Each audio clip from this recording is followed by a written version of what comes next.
Commence. Alors, aujourd'hui, nous sommes réunis pour parler de la digitalisation de la démarche qualité et notamment de sa rentabilité. Donc, pour ce webinaire ce matin, nous sommes deux. Je vais laisser Amanda commencer. Bien sûr, bonjour à tous. Moi, je suis Amanda Van Merle, consultante et formatrice au sein de Pix4, notamment sur les domaines de gestion des processus et des risques. Et j'ai aussi des missions à l'échelle internationale, c'est-à-dire pas qu'en France. Nous, on est basé, pour ma part, à Lyon, en France, et Jean-Charles se présentera juste après, mais nos missions ne sont pas que en territoire européen ou Amérique du Nord, mais également en Afrique, par exemple, et Amérique centrale. Voilà pour ma part. Parfait. Et donc, Jean-Charles Mallet, je suis consultant en management par les processus, amélioration continue et gestion de risque. En fait, j'accompagne les clients de Pix4 à travers la mise en place des différentes démarches que je viens de citer. Et donc, à la différence d'Amanda, je suis de l'autre côté de l'Atlantique, je suis basé à Montréal. Voilà. Alors, le déroulé de la présentation, il y a trois grandes étapes. On va parler globalement de la démarche qualité, expliquer en quoi elle est collaborative, en quoi, dans cette démarche, il y a un certain souci d'efficacité et de réactivité. Et on va parler, vu qu'on parle de digitalisation, des outils adaptés et des gains qu'on peut espérer de chacun de ces outils. Donc, voilà. Alors, juste parce que je ne l'ai pas encore parlé, vous allez voir sur Zoom, il y a le Q&R, la questions et réponses. Si vous avez des questions pendant la présentation, n'hésitez pas à utiliser ce petit module. Et puis, à la fin de la présentation, on répondra à un maximum de questions. Très bien. Eh bien, on démarre juste avant même de parler de digitalisation. Il est important de faire le point sur la démarche qualité. Donc, qu'est-ce que c'est qu'une démarche qualité? À quoi ça sert? Pour pouvoir après comprendre en quoi la digitalisation vient l'aider. Donc, tout d'abord, la stratégie, la démarche qualité, c'est une stratégie visant à satisfaire les besoins des clients. La démarche qualité, elle vient justement améliorer le fonctionnement de l'organisation et le savoir-faire de l'entreprise. Et son but, c'est de mettre en place une bonne organisation pour qu'on puisse du coup répondre au mieux aux besoins des clients. Et quand on parle clients, on ne parle pas que des clients externes. Bien évidemment, c'est entre guillemets le but ultime des organisations, c'est de répondre aux attentes des clients externes. Mais il ne faut pas oublier que nous avons aussi des clients internes dans l'organisation. Et tout ça, du coup, nous permet de donner un cadre et d'améliorer ces interfaces avec les différentes parties prenantes, internes et externes à l'organisation. Avec ces démarches, du coup, on a trois points importants sur comment la mettre en place, qui sont l'optimisation de son fonctionnement et les méthodes de travail, le fait de rentrer dans une dynamique de progression et pouvoir inclure toutes les activités de l'organisation. Donc, ça, c'est un peu le comment on a bien sûr mis d'une façon synthétique. Et normalement, le responsable de cette mise en place, c'est un responsable qualité. Ce responsable qualité, il a donc pour mission de mettre en place et d'animer la politique qualité de l'entreprise. C'est-à-dire qu'il va, lui, superviser la partie conception, de la partie conception jusqu'à la mise à jour des documents qualité. Et c'est lui aussi qui s'occupe du reporting. Donc, c'est important de savoir ça puisqu'on va parler un peu des enjeux de ce responsable tout à l'heure, notamment quand on parle d'efficacité et réactivité. Donc, en conséquence, quand on rentre dans cette démarche, en faisant justement les étapes qu'on a mis dans comment, le but, c'est d'engager au maximum les personnes dans l'organisation pour pouvoir, de façon collaborative, avoir un objectif commun d'amélioration. Donc, cet aspect collaboratif, il est d'ailleurs très, très important pour que la démarche fonctionne. Un responsable qualité ou même un autre responsable, si ce n'est pas lui, qui met en place une démarche de ce type, qui fait appel, vous vous doutez bien, à plusieurs personnes, à plusieurs outils, à plusieurs compétences. Dans un silo, lui seul dans son coin, il ne peut pas faire ce travail.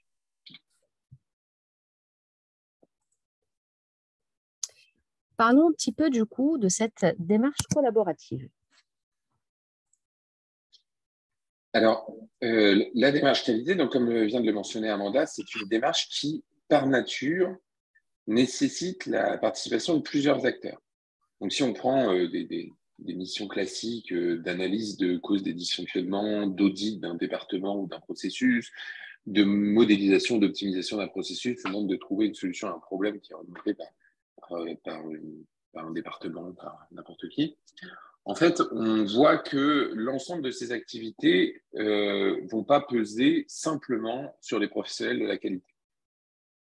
En fait, on va attendre du professionnel de la qualité qu'il apporte des outils et des méthodes qui vont permettre d'accomplir cette mission, mais il aura besoin d'autres acteurs. Il aura besoin du métier qui va lui donner de l'expertise, notamment quand on modélise un processus, on a besoin, c'est le métier qui va répondre au qui fait quoi, quelles sont la succession des activités, quels sont les outils qu'on utilise, etc. De temps en temps, alors que ce soit quand quand on cherche une solution à un problème ou quand on cherche à optimiser un processus, ben, il va falloir prendre des décisions, il va falloir acter, il va falloir trancher les choses. Et là, bien entendu, on va avoir besoin du management qui va pouvoir acter les décisions et figer dans le marbre les décisions qu'on va prendre pour en faire une nouvelle pratique. Donc, tout ça pour dire que la démarche qualité, c'est une démarche qui est globale et qui inclut tout le monde. Alors, on parle qualité ou amélioration continue, finalement. C'est des démarches qui ont vocation à inclure tout le monde. On a tendance à dire que tous les acteurs de l'organisation doivent être acteurs de l'amélioration continue de celle-ci. Et c'est justement le but de la démarche. Tout à fait. Même pour ajouter, on va voir un peu plus après dans d'autres slides, mais en fait, même les enjeux et un peu les objectifs, les attentes vis-à-vis de la démarche qualité commencent à augmenter, où l'on met aussi en place des gestions des risques pour que la démarche qualité fonctionne, où l'on met en place justement la digitalisation des choses pour bien fonctionner. Donc, en plus de ce que vous voyez dans cette slide, il y a même plus d'autres activités attendues de la part du responsable qualité. Et pour les faire, effectivement, il a besoin de l'organisation. Alors, du coup, on va parler un peu d'efficacité et de réactivité concernant cette démarche. Donc, on a pu, par notre baromètre de la qualité qu'on a fait en 2022, avoir un peu l'avis, donc les enjeux, les freins en tout cas, à la mise en place d'une démarche qualité. Et c'est très intéressant du coup le résultat parce que le professionnel de la qualité, ce qui a ressorti du coup, c'est qu'il manque des fois des moyens, des outils adaptés et du soutien de la direction, donc un sponsorship bien reconnu en tout cas. Alors, si je peux me permettre, Amanda, en fait, si on regarde les premières réponses, donc qui sont celles en bleu en haut à gauche, les plus gros fronts qu'ils ont aujourd'hui, c'est plutôt sur le manque d'implication des parties prenantes, le manque de cohérence entre stratégie, management global et qualité, et le manque de légitimité et de communication autour de la qualité. Et la question des moyens mis à disposition des professionnels de la qualité, donc là on peut retrouver le manque d'outils adaptés, le manque de ressources financières et le manque de soutien de la direction générale. C'est des réponses qui font moins de 10%. Le manque de ressources financières fait plus que moins de 8%. Ce qu'on veut dire ici, c'est que les moyens mis à disposition de la démarche qualité ont plutôt été grandissants. Nos précédentes éditions, ça c'est les chiffres du dernier baromètre qui a été publié en 2022. On en a fait des éditions en 2018 de mémoire, 2016, enfin dans les années précédentes. Les freins sur les manques de moyens étaient beaucoup plus présents. Donc en fait, aujourd'hui, le professionnel de la qualité a plus de moyens pour accomplir ses missions, mais ça veut dire aussi que l'organisation au sens large va avoir une exigence aussi grandissante envers celui-ci. On lui donne plus de moyens, on lui donne plus de légitimité, mais on attend de lui aussi de nouvelles choses, c'est-à-dire une démarche plus efficace, plus réactive. On va voir un peu par la suite ce qu'on attend de lui.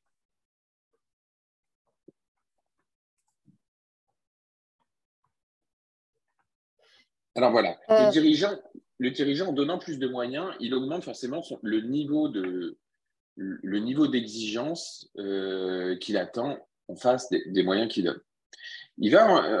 On s'est posé la question, il va attendre de la réactivité. C'est-à-dire que quand l'équipe qualité ou amélioration continue est sollicitée, et il faut qu'elle puisse répondre à ces demandes. Alors, répondre à ces demandes en quantité et répondre à ces demandes dans des temps qui sont compatibles avec le planning de l'organisation. Si on résout un problème, mais qu'on le résout trop tard, ça n'a plus forcément d'intérêt. Donc, on attend une réactivité. On attend aussi une efficacité, un pragmatisme dans les solutions proposées. Ça a été des défauts qu'on a pu faire à la qualité par le passé. Aujourd'hui, ça ne doit plus être le cas, c'est-à-dire que la qualité doit comprendre les enjeux de l'organisation et à travers les solutions qu'elle propose, de faire preuve de pragmatisme et d'efficacité pour que ce soit des solutions qu'on peut mettre en place assez facilement, qui correspondent à l'état de l'art, etc., etc. Il y a une question aussi sur la diversification des missions. On vous a mis à droite un autre extrait du baromètre de la qualité on leur posait la question, quels sont les sujets de demain pour la fonction qualité? Donc là-dedans, on retrouve pas mal de choses. On retrouve le management de la performance, mais on retrouve par exemple la RSE. Donc la RSE, c'est un sujet qui a le vent en poupe, notamment parce qu'on fait ce questionnaire en Europe et aussi en Amérique du Nord. On voit que c'est plutôt en Europe que la RSE a beaucoup pris.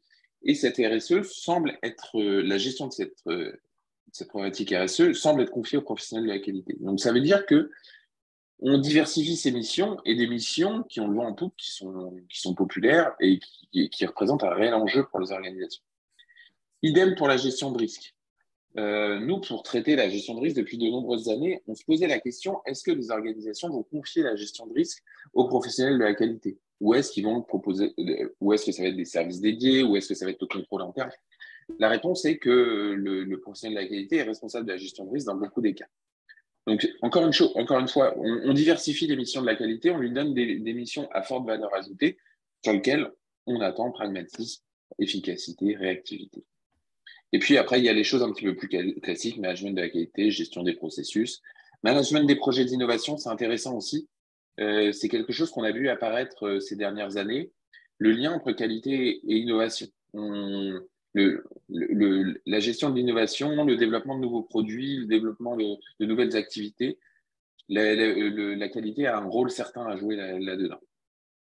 Puis ensuite, je vous laisse lire la suite, mais en tout cas, une chose est sûre, c'est que la démarche qualité amélioration continue prend de l'ampleur, a de plus en plus de missions, et ça, on peut que s'en bénéficier, on peut que s'en féliciter.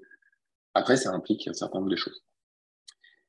Et dans les attentes du dirigeant aussi, il y a la partie reporting. La partie reporting est très intéressante, c'est-à-dire qu'on va vouloir lier l'action de la direction qualité ou de la direction amélioration continue à des objectifs, monitorer la performance de celle-ci.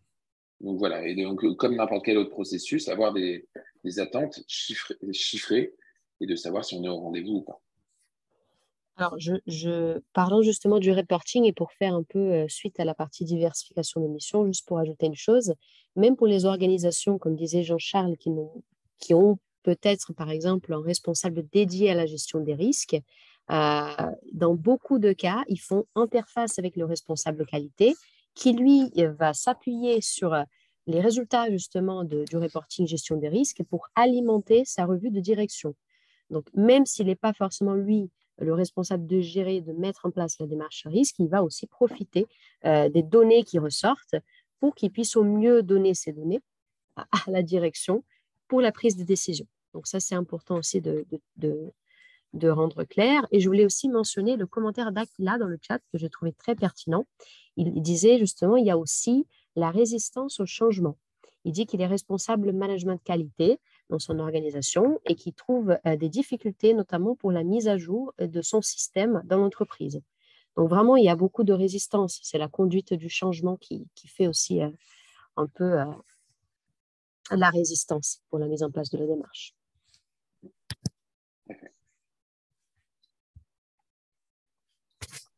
Hop. Eh bien, maintenant, on va parler des outils adaptés.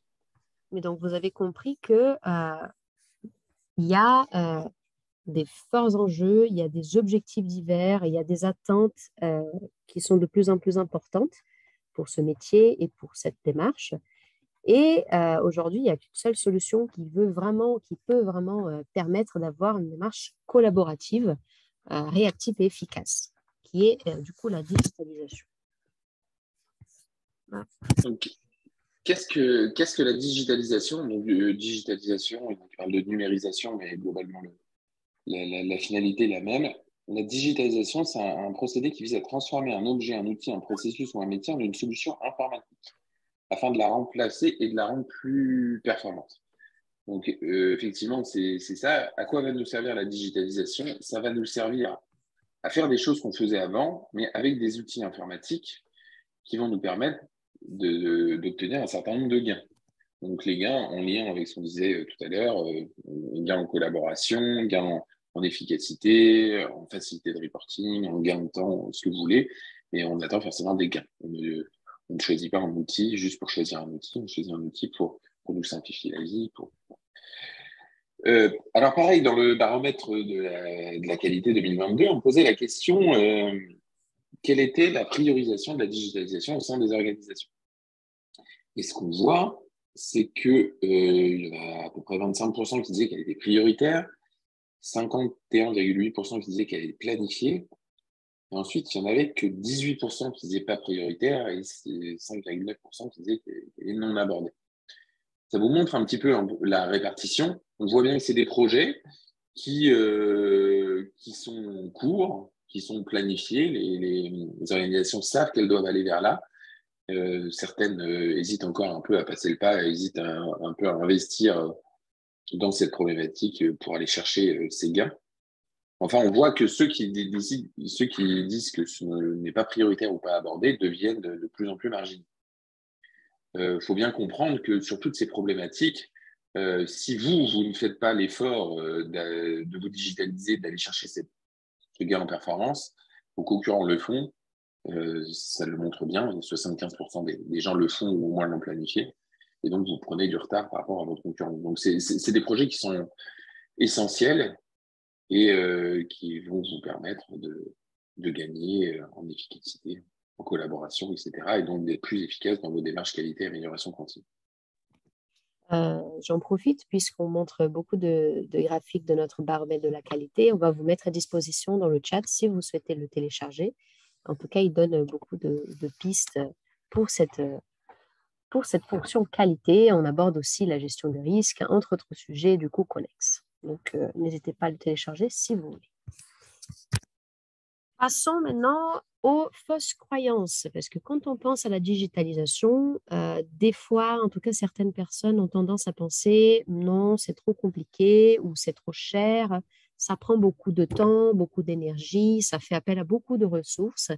Voilà, il y a plusieurs arguments, on vous a listé quand même quelques-uns qu'on retrouve de façon assez courante, qui sont je n'ai pas les moyens.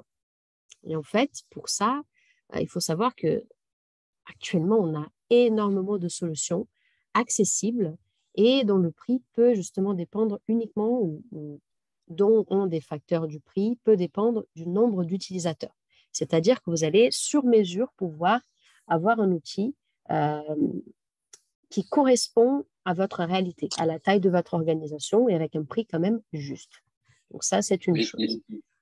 Au niveau technologique, il y a quelque chose qui a été vraiment un game changer pour les organisations, c'est l'arrivée du SaaS. Je ne sais pas si vous êtes toutes confortables avec cette notion, ça veut dire software as a service ou logiciel comme un service. Donc, ça veut dire que avant, quand on déployait une solution, c'était du client lourd, il fallait l'installer sur les postes des employés, il fallait le mettre en place, ou il fallait acquérir des serveurs, le déployer sur des serveurs. C'était assez complexe, coûteux, il fallait des compétences pour les maintenir, etc., etc. Aujourd'hui, avec l'arrivée du SaaS, on peut utiliser des solutions qui sont tout simplement hébergées dans le cloud et qu'on utilise avec un simple navigateur Internet. Donc, il y a peu d'adhérence avec votre SI. Les coûts de mise en place sont assez faibles. On paye juste une licence au mois. Et puis, en plus, ça nous permet de tester des choses.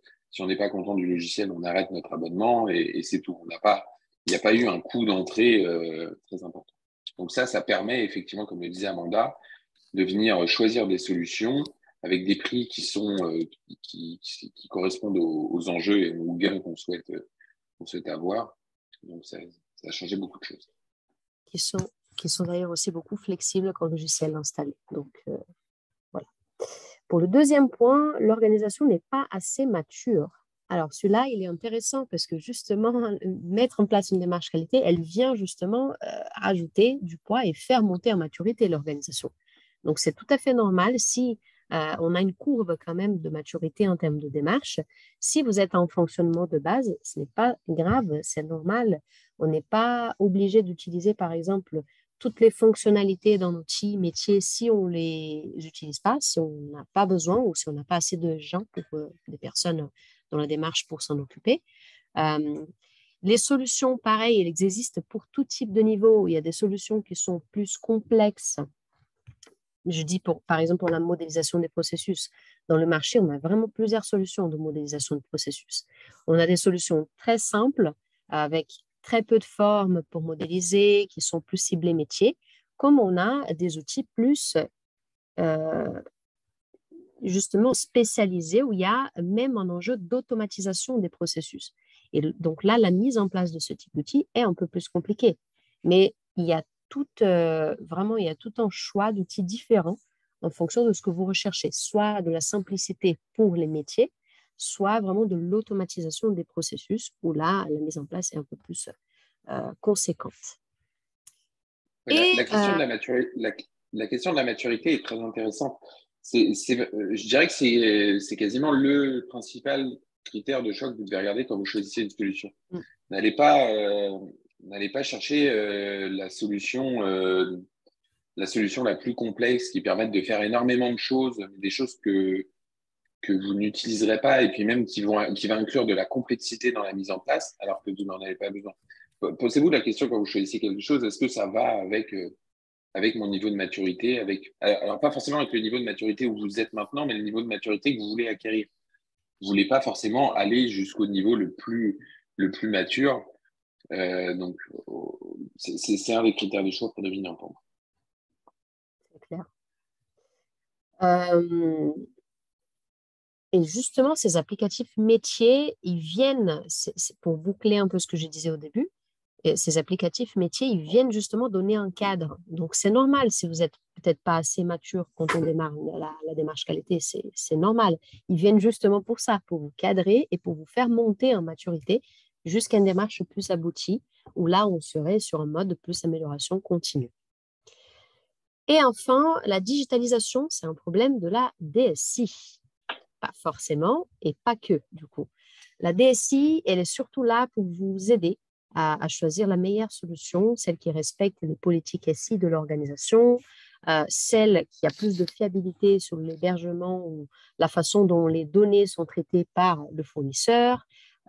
C'est eux, en tout cas, qui vont s'occuper de cette partie-là. Mais concernant les solutions métiers, ça reste au métier de choisir, de faire le choix en fonction de ce que justement on s'est dit, de la maturité, des ressources pour participer de ce type de démarche, du temps à dépenser et du coût, tout simplement, le coût de la solution. Donc le SI est là, mais pas que. Il ne va pas faire la décision à votre place. Ouais. Je vais enfoncer un peu des portes ouvertes, mais votre DSI vous tapera jamais à votre porte pour vous dire que j'ai une super solution qualité à vous proposer. Est-ce que ça vous dit de l'utiliser? Ce sera à vous en fait, de regarder, de faire un petit peu votre cahier des charges, d'aller regarder ce qui se fait sur les marchés et de lui proposer en lui disant voilà, il y a telle solution qui est en SaaS, qui me semble répondre à nos exigences de sécurité, répondre à nos besoins fonctionnels aussi. Est-ce que les exigences techniques correspondent à notre politique ici? Et je voudrais revenir aussi sur les meilleures pratiques. Faites attention aussi. On parlait tout à l'heure que la digitalisation, c'était finalement choisir une solution informatique pour faire quelque chose que l'on fait souvent avec des tableaux Excel ou autre chose. Attention aussi au biais de dire, OK, je fais les choses d'une certaine manière dans mon tableau Excel. Le tableau Excel, vous allez être complètement libre. Donc, vous allez pouvoir rajouter des colonnes, etc. Vous allez être complètement libre. Vous avez fait votre petite recette qui vous convient, c'est très bien. Et quand vous allez choisir une solution, il y a fort à parier que vous allez devoir faire des concessions.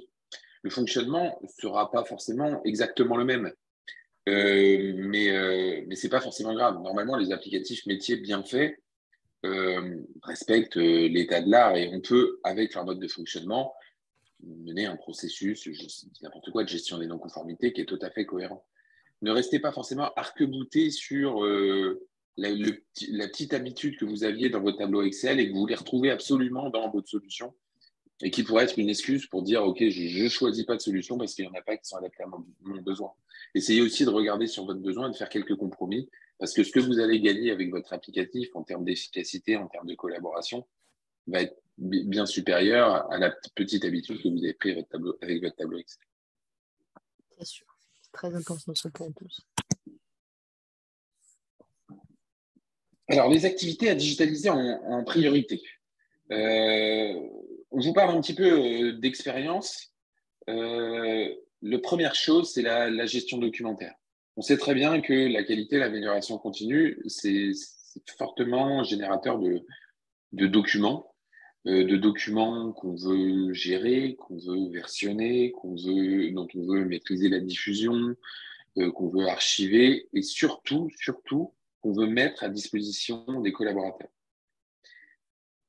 Si vous saviez le nombre de fois où on voit des organisations qui ont un certain nombre de choses, qui ont des politiques de documenter, qui ont des processus de documenter, mais finalement, ils ne donnent pas un portail suffisamment accessible aux employés, qui fait que les employés n'y vont jamais. Quand ils recherchent quelque chose, ils mettent trop de temps, et du coup, au bout d'un moment, ils abandonnent, ils ne le font plus. Donc, c'est vraiment ça. Pensez à l'utilisateur final, et la gestion documentaire est aussi une façon de mettre à disposition la documentation de vos employés qui pourront la consulter et donc appliquer ce qu'il y a noté dedans. Le deuxième élément, c'est la modélisation des processus. Dans la modélisation des processus, on est clairement dans ce qu'on disait avant, c'est-à-dire que de donner un cadre. Beaucoup d'organisations encore modélisent des processus avec des outils bureautiques classiques, avec du PowerPoint, du Excel, du Word, etc. Et le diffusent comme ils peuvent. Ils le mettent dans leur gestion documentaire ou sur un intranet ou dans des répertoires réseau. Bref, c'est assez archaïque et c'est pas très accessible.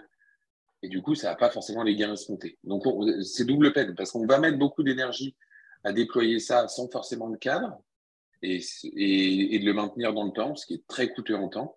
Et derrière, vu que c'est pas très, les employés se l'approprient pas tellement, et bien finalement, on n'en a pas les bénéfices. Donc, c'est vraiment double peine. Faut pas oublier que les coûts de non-qualité, et notamment ceux liés à la mauvaise exécution des processus, représentent en moyenne 10% du chiffre d'affaires des organisations. Ça, c'est l'ensemble des coûts de non-qualité, mais dedans, il y a donc, c'est énorme. Des processus bien documentés, bien diffusés et bien exécutés vous feront gagner en termes de coûts de non-qualité des sommes non négligeables. Le troisième élément, c'est la remontée de la gestion des non-conformités ou des dysfonctionnements. Là, on est clairement sur l'aspect collaboratif. C'est-à-dire que le fichier Word ou le fichier Excel avec les 3 cases où les gens décrivent le dysfonctionnement et l'envoient au responsable qualité pour traitement, ce temps-là, il est révolu depuis de nombreuses années. Il vous faut aujourd'hui des solutions qui permettent alors déjà, où le collaborateur va pouvoir la renseigner facilement, va pouvoir la personne en charge du traitement de cette non-conformité, il doit le recevoir rapidement et donner un suivi à la personne qui l'a déclaré. Bref, c'est des solutions qui nécessitent des formulaires, des workflows, de la collaboration. Donc, il existe des solutions numériques modernes qui encouragent tout ça. Et n'oubliez pas que l'amélioration continue, le but, c'est que tout le monde en soit acteur. Donc, on a besoin de solutions collaboratives qui permettent de faire ça à l'état de l'art. Parce que je me permets oui. juste ici rapidement, justement, puisqu'on parlait de cette démarche collaborative, qui mieux que le métier lui-même qui est face à la réalité terrain chaque jour, qui mieux que lui pour justement retrouver et identifier les points d'amélioration. Donc, justement, c'est pour ça qu'on a besoin de mettre quelque chose d'accessible à ces gens, à ces personnes, pour qu'ils puissent eux-mêmes, par réactivité, rentrer les points à être analysés et être en tout cas maîtrisés du coup par l'organisation. Tout à fait. Et le dernier élément, c'est le reporting. Ça, il y a de nombreuses études qui le montrent. Le reporting, un professionnel de la qualité ou de l'amélioration continue passe en moyenne 30% de son temps à faire des reportings, c'est-à-dire d'aller voir, je ne sais pas, combien de non-conformités ont été recensées, combien sont traitées, comment évoluent les risques, etc., etc. Donc, ils vont essayer de travailler la donnée qu'ils ont à leur disposition, essayer de la retraiter pour essayer d'en faire des indicateurs. La plupart du temps, quand vous utilisez des solutions digitales, en fait, elles vont avoir des capacités d'export, voire même des capacités de connexion avec des outils de dashboarding. Et en fait, ce reporting va être accéléré d'un rapport 2 ou 3. Donc, aller vers des solutions digitalisées, c'est aussi améliorer son reporting et améliorer surtout l'automatisation de son reporting. Et ça vous fait gagner un temps fou. Je reviens à tout à l'heure, vous vous rappelez quand on listait les nouvelles missions des directions qualité ou amélioration continue, on voit qu'il y en a de plus en plus. Le but, c'est que vous passiez votre temps sur ce qui a le plus de valeur ajoutée et que ces tâches comme le reporting, si vous pouvez l'automatiser, mais c'est du temps que vous pourrez allouer à des tâches à plus grande valeur ajoutée. Donc voilà, le bénéfice est évident. Effectivement, au lieu de préparer au reporting, plutôt passer du temps sur l'analyse de ce qui ressort de ces indicateurs. Tout à fait. Alors, je voulais juste poser une question dans cette slide parce qu'on vous a cité quelques activités à digitaliser en priorité. Mais est-ce qu'il n'y a que ça? Si jamais vous pensez à d'autres choses, je serais bien curieuse de savoir du coup, est-ce qu'il y a d'autres activités dans vos métiers, dans vos secteurs d'activité, liées bien sûr à la démarche qualité, qui peuvent être digitalisées? Si oui, vous pouvez nous mettre dans le chat. Hop, on peut continuer du coup avec notre conclusion de pourquoi est-il rentable de digitaliser la démarche qualité.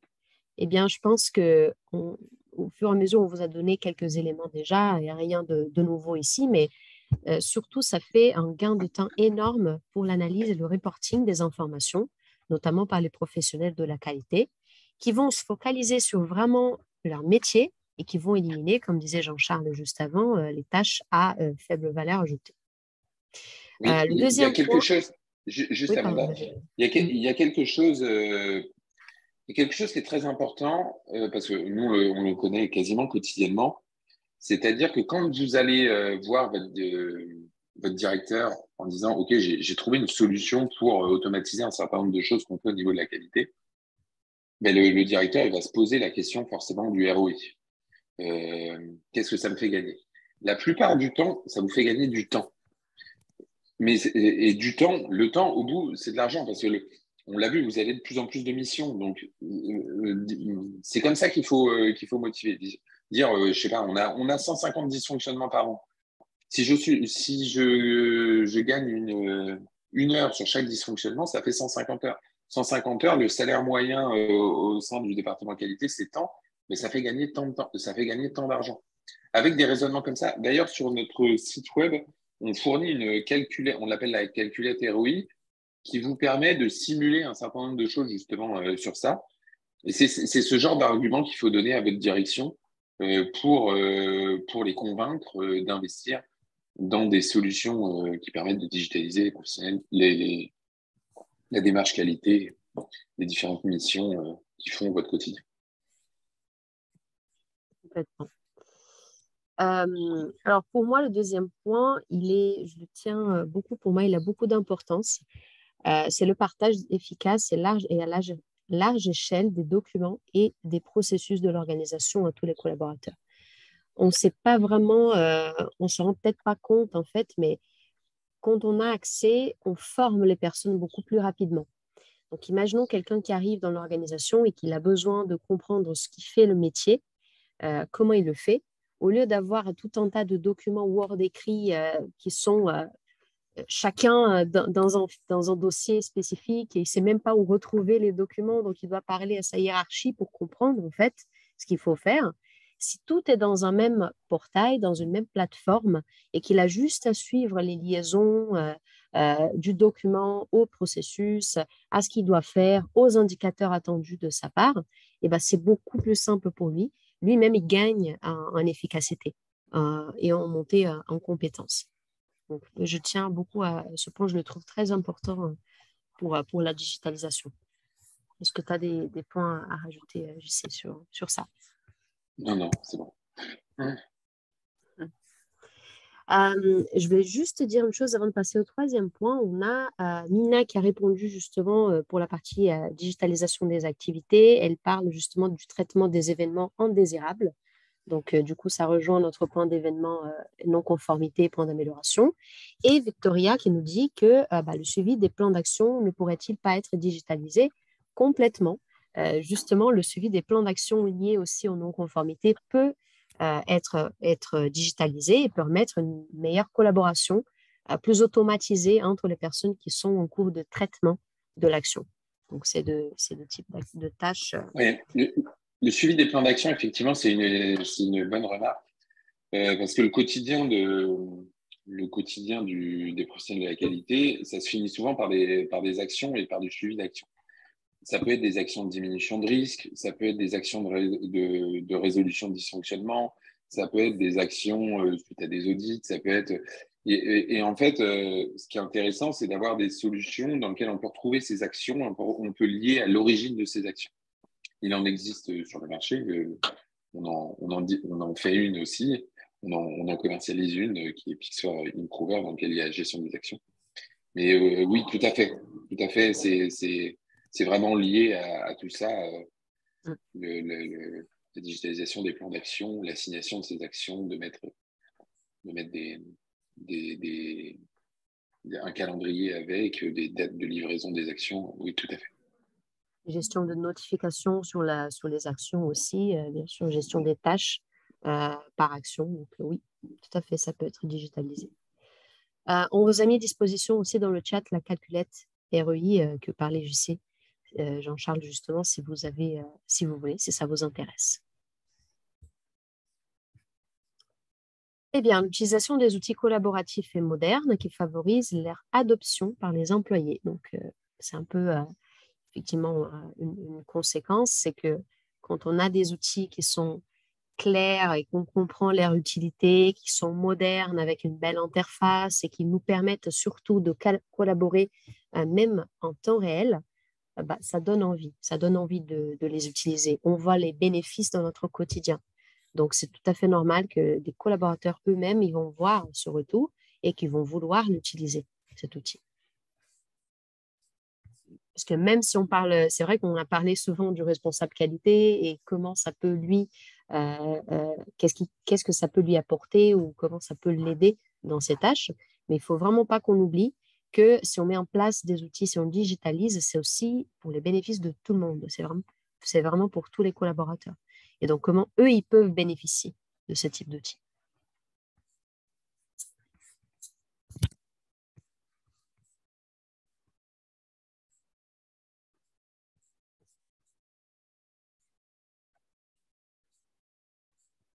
Okay.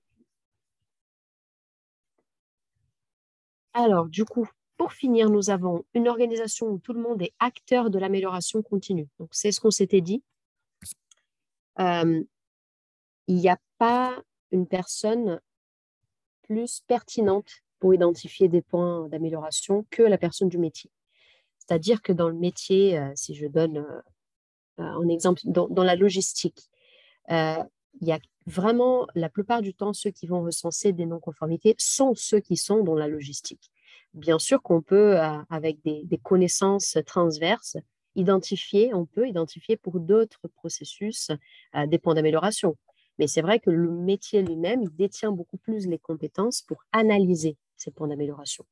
Et quand on ouvre un outil, quand on digitalise, on ouvre la possibilité à cette personne de voir quels sont les soucis, d'identifier clairement quels sont les problèmes et qu'il puisse lui-même se sentir partie, identifier, faire des remontées terrain, analyser, mettre en place des actions, justement, puisqu'on parlait de la mise en place des actions aussi, Et donc, c'est vraiment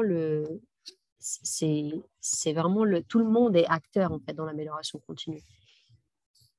Et d'où l'importance de la digitalisation pour ça. Et enfin, pour conclure, le dernier point a été déjà cité par Jean-Charles, une baisse significative des coûts de non-qualité. Donc, justement, tout ce qui est tâches à faible valeur ajoutée qui pourra être éliminé avec la digitalisation de vos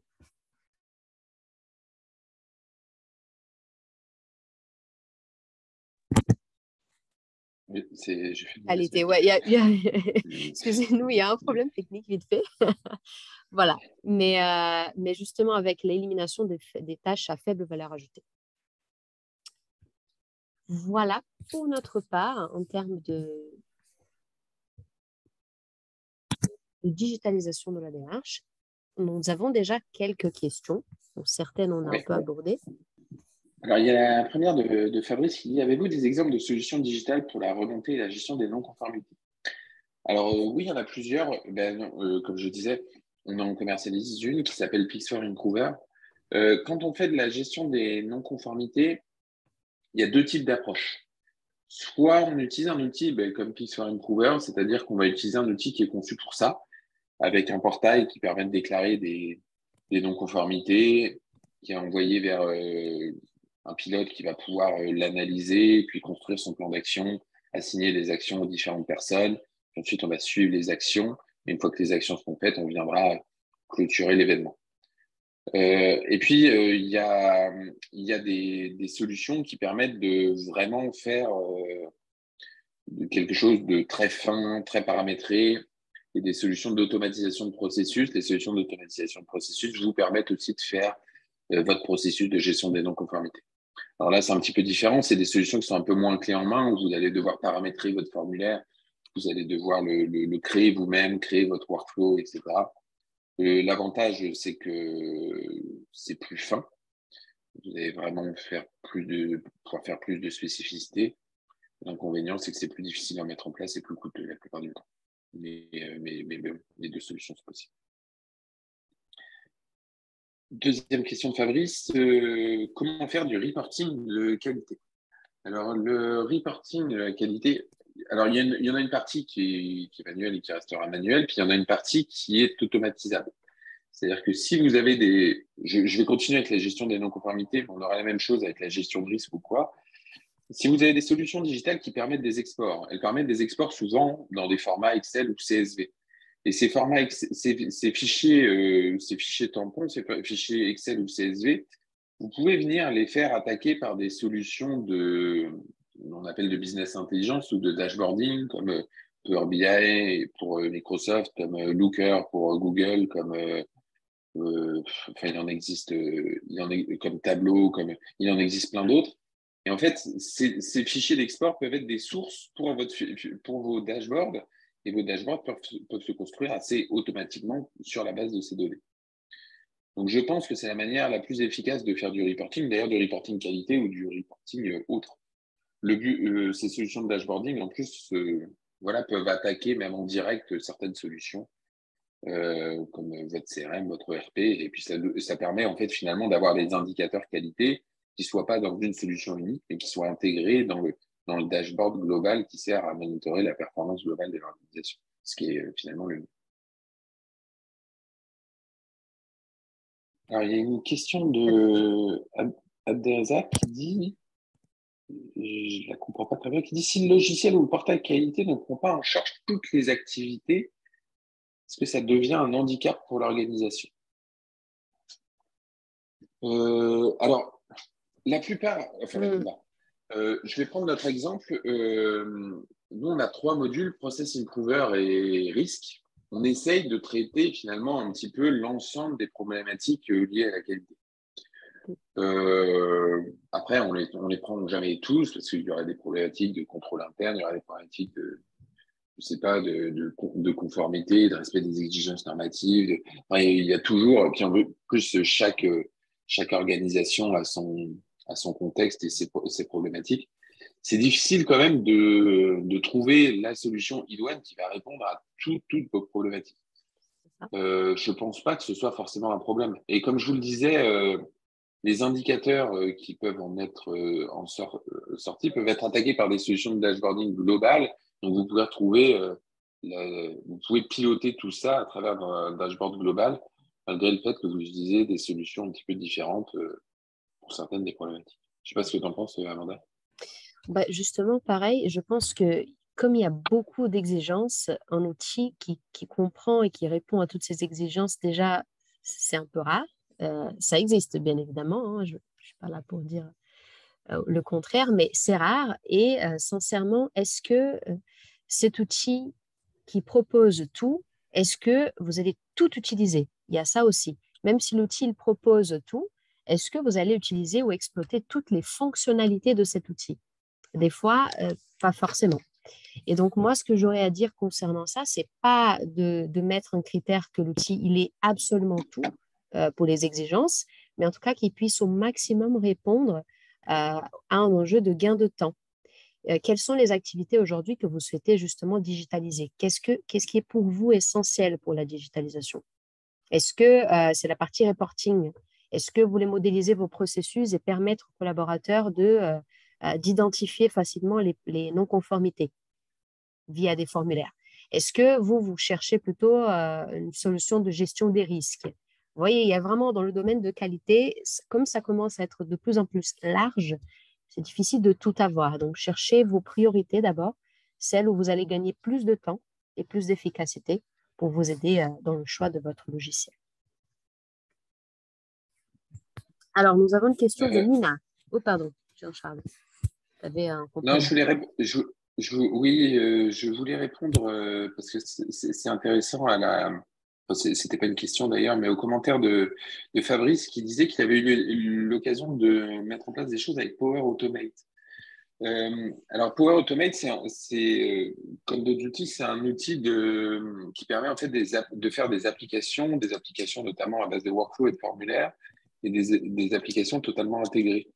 Ça répond aussi à la problématique de no-code que vous avez dû voir, on en parle beaucoup. La problématique du no-code, c'est en fait essayer de faire des applications métiers sur des problématiques, quelles qu'elles soient finalement, qu'elles soient de la qualité ou autre, sans avoir à développer. C'est quelque chose qui est apparu il y a quelques années et qui prend pas mal d'ampleur. C'est très puissant, ça permet de faire à peu près tout.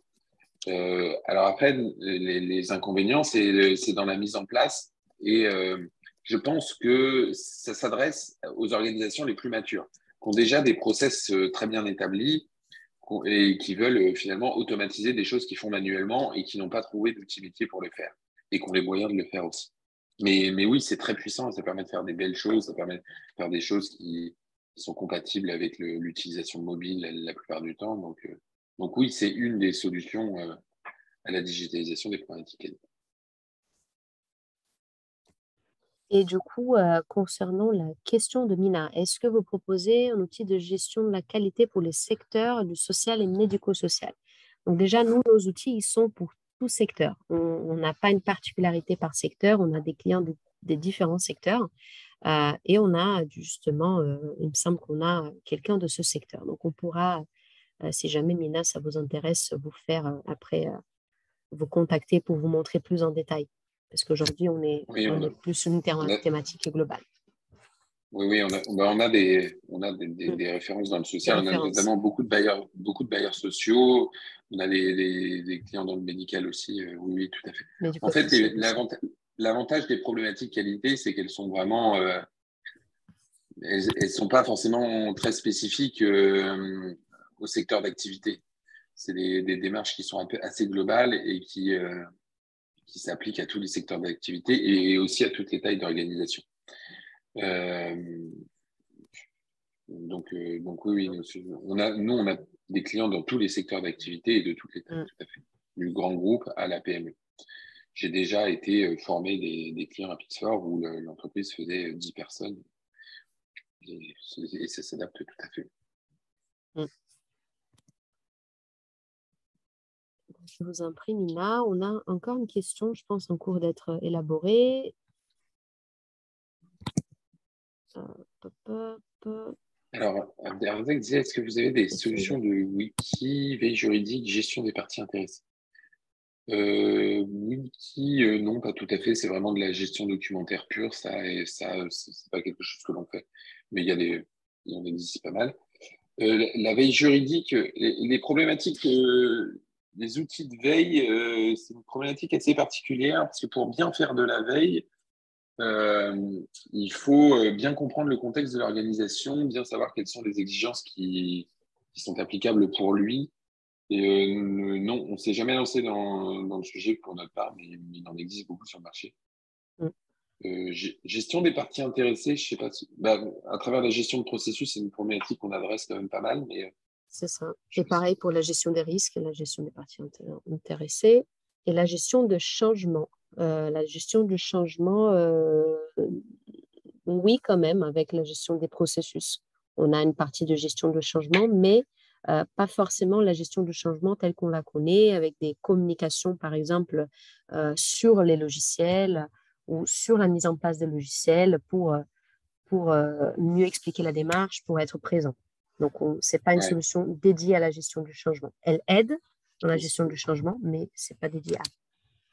Mais souvent, la gestion des changements implique trois grandes composantes, les humains, les outils et les process. Donc, sur la partie process, oui, on va très bien répondre. Sur les humains aussi, on a le fait que dans une solution comme la nôtre, on utilise une méthodologie qui est la méthodologie Calligram, qui est héritée de la méthode SAB. Donc, sur chaque procédure, on va se poser la question du qui fait quoi à travers les rôles et on va assigner les rôles aux employés, aux collaborateurs.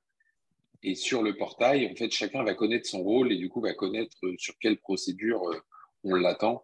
Donc, à travers ça, à travers la modification dans le temps de ses rôles et du coup de ses responsabilités, on adresse quand même pas mal de problématiques de la gestion du changement, même si c'est vrai qu'on n'adresse pas les problématiques de communication.